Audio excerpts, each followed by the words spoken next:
The public comment is Ron Courreges. Okay, sure.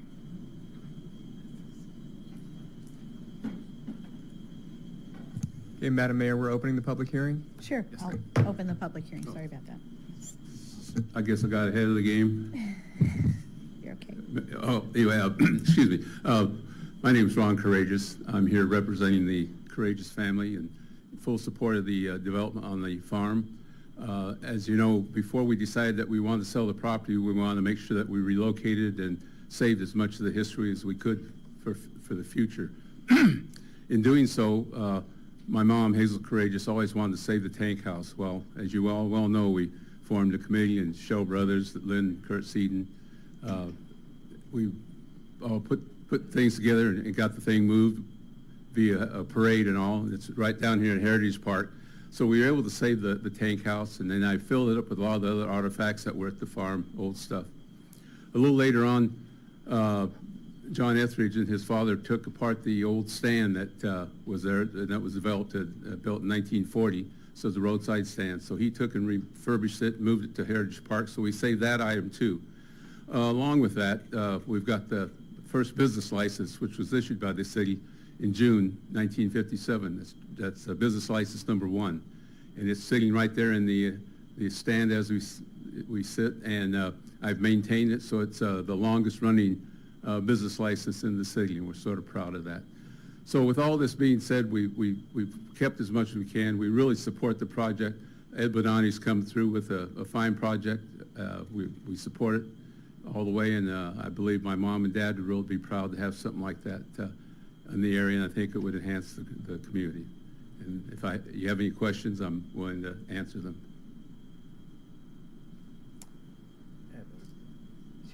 So, Mr. Courreges, so the ranch, it's almost mind-boggling to hear. The ranch started in 1898. Did I hear that correctly? It's actually 1878. 1878. That's when my grandfather first got here, and he became a sheep herder.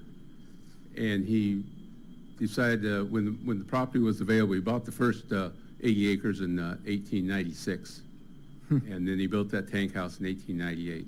And I might tell you, the first 80 acres he bought, he had to pay $1,900 in U.S. gold. So but this is the last little hunk of the property that's left that my great-grandfather bought. Yeah, it's just mind-boggling. I mean, it's just amazing, the history with your family and how connected you guys are with the community, and, you know, the school, Courreges School, is named after your family. I want to personally thank you for all your donations to the Historical Society.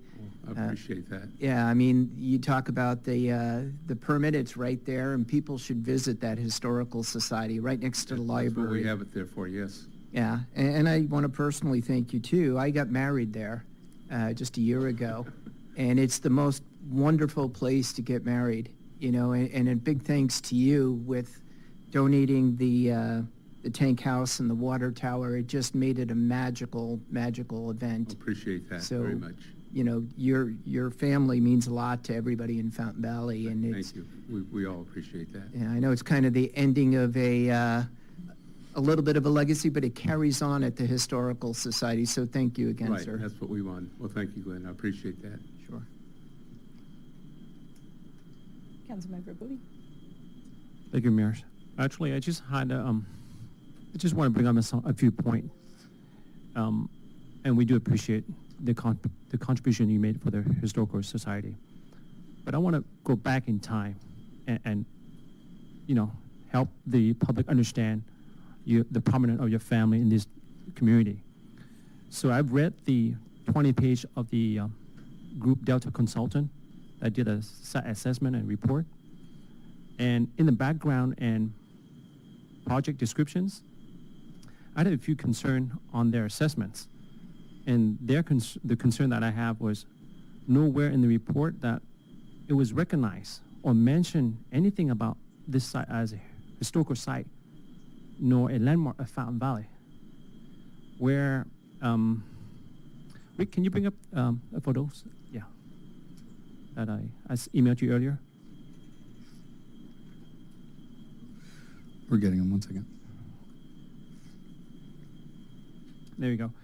Where I find there's an inscription on this property, and the inscription says at home site of Roach and Magdalena Mogare Courreges, Roach, and a Yes. basket sheep rancher, like you mentioned earlier. Correct. Farmers and businessmen came to the area in 1878 and purchased the bluff in 1896. He was the founder of the First National Bank of Huntington Beach and the Smeltzer Telephone Company and the Farmer Canary. So this site was, in 1988, was deemed by the Orange County Board of Supervisor and the Orange County Historical Commission as a historical site number 30, and as well as Fountain Valley Historical Marker number 8. Mhm. So I read a letter from Mr. Roach Courreges himself. And he goes on by, my name is Mr. Roach Courreges, and I'm the great grandson of the Roach Courreges that settled here in Fountain Valley in 1878, and so forth. By the end of his letter, and if you want to read the details of that, you can go on Courreges Ranch Facebook to read more detail. But the last statement he made was, with the last of the greatest generation gone, I'm going to do my best to keep the history of a great family alive. And which you have explained earlier, you donate some of those, artifacts Right. to the Heritage Park, which is wonderful. But the point I'm trying to make here is, we, this body of council, do embrace the city heritage as it is the foundation of this community. Here, this property, I see a significant heritage of this community. This is why there's many other places around the community, as our Mayor Pro Tem has mentioned, has named many places reference to prominent of your family, for example, Courreges Park and the Courreges Elementary School.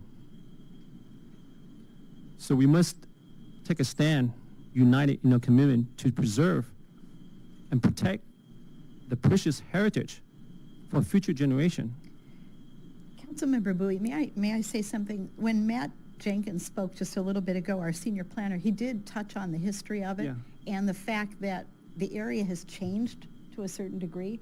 So am I not correct, Matt, about, You're correct. They- so in time, the area's changed. Are you proposing that this doesn't go forward? No, I'm not clear what you're haven't proposed proposing. anything yet. Okay, Yeah, you haven't listened to the whole point I'm okay. trying to make. I will, I gave you a little bit of the history of it. sure. Now I'm going to bring in the point of the history I'm trying to make. Okay. So preserving our historical landmark is not just about conserving future structure.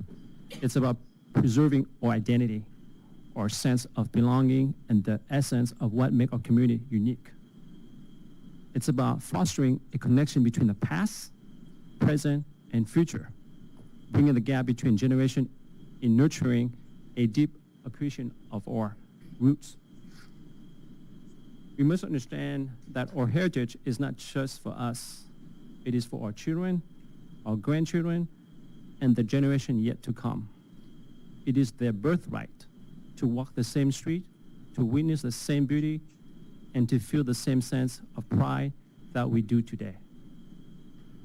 Our responsibility is to ensure that this historical landmark remain a living testament to our shared history.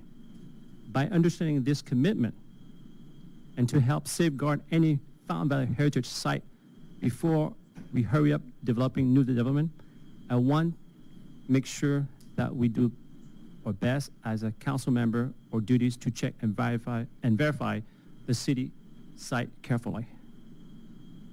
So having said this, is my understanding that the assessment of this report presented by Matt Jenkins earlier, that it was done by an archaeologist and not by a historian. So the question to Matt is, I want a better assessment of this site because there was no agricultural history, difference of the theme, a history of individual involved, rarity of the property type, and the rarity of the site. In addition, the review should be done by peer review of the assessment. That's my conclusion on this, because I didn't see any of that. It was just, there was nothing. You are correct. The report was done by an archaeologist. We do have Phil Martin, who contracted out with BCR Consulting. He's on Zoom tonight. He can maybe speak to the depth of the research that was performed in this report. We can certainly ask for more research to be performed, but that would require the item to be continued. Councilmember Bowie, what are you seeking here? I'm thinking this item, I want this item to be continued to allow staff to perform additional research, as I mentioned earlier, because it wasn't done, because perhaps the historian might pick some other thing that's going to be relevant that perhaps we could bring to the historical park. Perhaps we're missing something. I think we've moved and put forth everything we could that was worthwhile saving. We couldn't go any further. As far as all the implements, and they were wore out, time's taken its toll on the whole property, and we saved what we could. That tank house was built in 1898. It was 118 years old when we moved. I don't know how much more we could do to save something in the city. The oldest building, we saved the oldest building in the town and moved it. And as far as the plaque that was on the building, I talked to the folks at the county. They allowed me to relocate the plaque, plaque that you have up here, and it is on the water tower right now. This plaque is on the water tower. That plaque is on the water tower. So we moved that. We moved the very first stand that was a roadside stand that was in the city. That house is an old craftsman-built house. It didn't have significance as the first house that was there. There's another house prior to that, but it burned down. So my great-grandfather just built a common, everyday house that they could live in, not the fancy house like the Newland house or anything like that. So we've moved and relocated the best of the best. And now all we have is that piece of property that's full of weeds in a wore-out old house. So Councilmember, We've done everything we can. thank you, Mr. Courreges. Councilmember Bowie, this has been going for years. This is their land, and they've been extremely thoughtful and careful about, as Mr. Courreges said, preserving and having, items relocated with the idea about the history of the city. So this is not just something that was decided to go forward. I don't know if you're aware of that. Okay, when you say item going on for years, this is the first time this item is being presented to me. No, but I mean, I understand that this is the Okay. first time this agenda item's been here before us in City Council, but Okay. this project has been in the thought for quite a while, and the tank house got moved many years ago. What was it? 2016. Exactly. So, In that case, is there any way, moving forward on this project, perhaps there's something of significant that we could add into this project that we remind the list location? For example, you mentioned there was 2 driveways, right?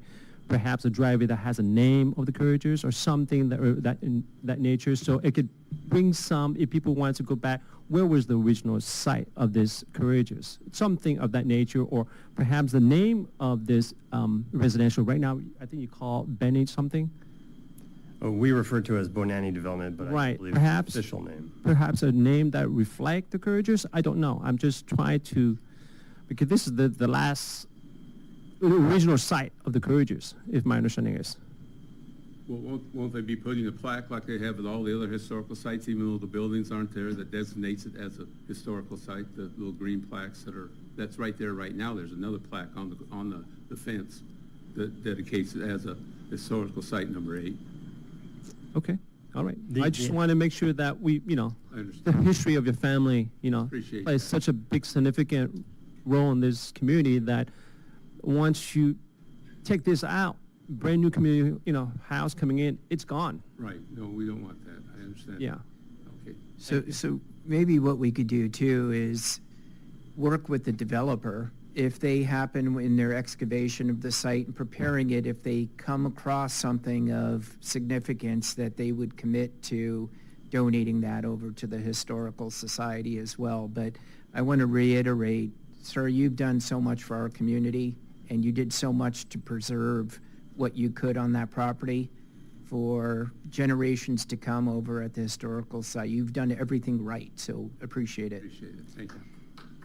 All right. Thank you. And I want to say thank you to Mr. Courreges. We do appreciate so much your preserving of the Fountain Valley heritage, and your family is so charitable. And I give you my full blessing with this project. Thank you. I move for a vote. Sure. Oops. The applicant did have a presentation and may be able to address some of your concerns, Councilmember Bowie. That'd be great. Thank you.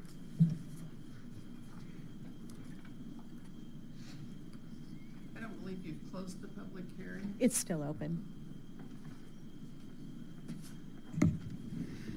Thank you. My name is Cheryl Brothers. I'm president of the Historical Society. I've been involved with this project for many years and supporting the Courreges family in this project and leaving the property.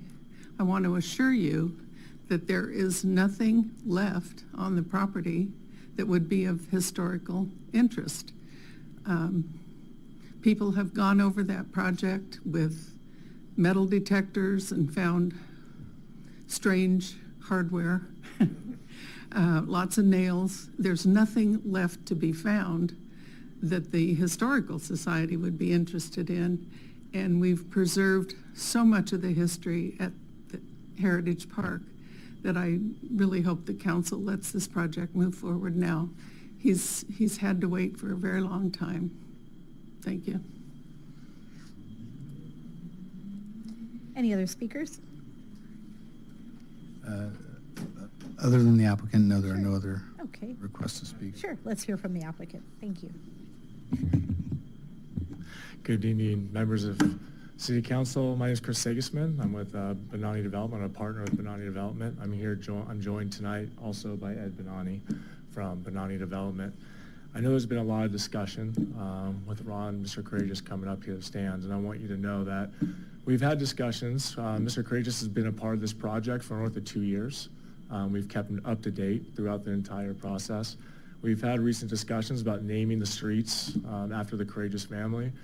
And I want you to know, to your concerns, that we understand the history of the Courreges family within the city of Fountain Valley. So this project has been carefully crafted and developed to honor the site that it's going to sit on, hopefully, and we'll do anything that Mr. Courreges would like to honor the site through the project moving forward. So we are totally on board as a company to help facilitate that.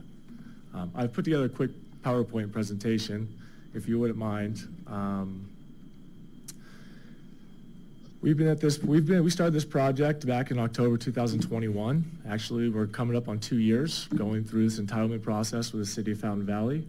The direction of this site came from the city leaders. They were in the process of updating their general plan update, and this site was actually part of the general plan update that was supposed to take place in the spring of '22, which still hasn't happened.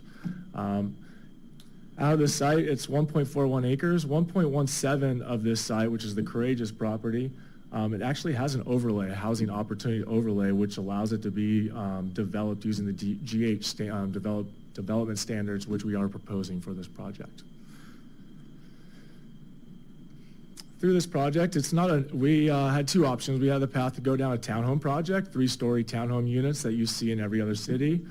We elected to go to single-family homes, again, knowing the significance of the site. And with that, instead of a stucco box, we really wanted to enhance this project with using just design material and elements. And to the collaboration with WHA, which is a phenomenal architect, hopefully you can see that through the enhanced materials and design and architectural features that we've incorporated into this project. Parking, the GH standards require 2 parking spaces per home, and as you can see, I've color coded it with triangles. We have the red, which are residential garage spaces. The mustard yellow are the driveway parking spaces, which are not required, and the blue is the guest parking spaces. So currently at the project, we are over parked by 33 parking spaces. Just wanted to point that out. Through our process with Mr. Jenkins and city staff, they wanted some connectivity between the two drives. So we have incorporated on our private property this enhanced DG walkway, which will be nicely landscaped and have lighting that will have that connectivity between both driveways and both homes. We are asking for a planned development PD overlay from 30 to 35% within city code. With these homes, what we've tried to do through going through COVID the last couple of years is we really want to enhance the indoor-outdoor living and create a space where homeowners can utilize their entire yard in their home to live. So we've added California rooms to all these homes. And the way it reads within code, within the city, is anything, even if it's an open structure with an overhang, it still has to be counted towards the actual building site coverage. So what we proposed through Planning Commission was, this is what we proposed as California rooms. So as you see, there's just some pictures of what the California rooms look like for each plan that we have within this development, which would make it 35.3%, which is 5.3% over the allowable building coverage. We do have the option of eliminating all the California rooms and meeting code, which would be 30% building coverage, but it would eliminate all the California rooms. We proposed a planning commission that allows us to move forward with the California rooms, which we think is an added feature to the overall living environment for future residents. There were two questions that came out from Planning Commission. One was, how is fire going to access these properties? So I decided to include these slides into this PowerPoint. The first is we are proposing to add two additional fire hydrants along Talbert Avenue, which are on the left side of each drive, as well as the drive lanes are less than 150 feet. So actually the fire trucks by code just pull right in and they fight the fires and they pull out. Also, there's a question about how is trash going to be picked up. Each unit has individual trash bins. As you see, between Unit 2 and 3 and Unit 14 and 15, there is a place where they just U-turn. They come in, they do a 3-point turn, and they go back out to Talbert. So trash trucks will come in, they'll pick up the individual trash storage bins, and then they'll do their 3-point turn, and they'll pull right back up to Talbert. So there's no backing up into Talbert, which is a busy street. Project highlights, we've been working at this for 18 months through city staff, really diligently working with Mr. Jenkins, who's been amazing to work with, to get to this point. We're really proud of this development. It gives a single-family residential project. It's the vision for the city that they've been working on since 2021. The surrounding community is GH zoning, so it fits the surrounding community. It has high architectural and material styles. It's actually under the allowable density within the GH zoning, so we're not asking for a density bonus. It exceeds parking by 33 spots, and it has enhanced landscaping, community lighting, connectivity with a pathway. And also indoor-outdoor living with California rooms. We see that, we categorize that as post-pandemic thinking. People have the opportunity to utilize their backyards. With that, if you have any questions, I'm here to answer any questions you might have. Thank you very much, and thank you so much for being thoughtful about the parking and the style. Thank you. Councilmember Bowie? Yeah, I actually have a questions. I think along a line, I think I read somewhere that this project has an HOA, am I correct? Correct. And how do you, the property owners in your bylaws of the HOA, or the CCNR, I'm sorry, the CCNR, the HOA, how do you address on parking? Well, the HOA will be addressing, these are going to be individual homes, individual lots. So everybody's responsible for their lot, right? The HOA will be responsible for the streets and the landscaping within the parkways. So the HOA can be responsible for the parking along the streets, which will be red curbed per the fire department. So no one can park on the actual streets. So parking, you can only park in the designated guest parking spots or in the driveways. Okay, but do you have a language somewhere in there that says, as a property owners, that your garage, which is here designated for car parking, that you can turn that into a storage area? Because the reason I bring this up, because we have others, communities in this valley, the resident comes to us and say, hey, people are not parking in their garage, but HOA is not enforcing it because it was not reading CCNR. So how's your language on that one? Well, unfortunately, because this project is single-family residential, they won't have the ability to overlook how people utilize their garages. It's different than a townhome development where you only own the inside part of your walls, right? In this project, because they're single-family homes, you own the lot. So it's just like going to any current residential neighborhood and you buy a piece of property and it has a single-family home on it. Your neighbor doesn't have the right to inspect your garages. This is how this project is. No, absolutely, they can't inspect. But if the neighbor noticed that in the CCR language says that you cannot use your parking as a storage, and the neighbor opens up, say, it's storage. So you can call and the president and say, hey, because what's going to happen is it's going to create a parking problem down the road. In all of our projects, we have that implemented in our CCNRs, but because it's a single-family residential project, CCNRs are not going to be a part of this project because it's single-family residential. If it was a townhome development, then you would have a CCNRs, but because it's single-family residential, the CCNRs will not be a part of this project. Okay. Councilmember Bowie, we're going to let the homeowners association deal with that. That's not our place, and that's not their place. Thank you. Any other questions or comments? Well, okay. Can I ask this question to our public director, Omar? Because you're saying that it's not a problem. It will be a problem if the residents don't come. I just want to. Councilmember Bowie, It's the not a difference problem. here. It's not our excuse me, business. I just want clarification. Sure. I don't think, he said it twice already. I know. There are no CCNRs. I live in a townhome. We have CCNRs. I cannot put storage in my garage. I don't have a parking in front of I don't have driveway. Right. I must leave parking in my garage. It's part of the CCNRs. This is a single-family home. There are no CCNRs. Right. So in terms of our city-wise, how do we address this if there's a problem parking in the future? I just want to hear feedback.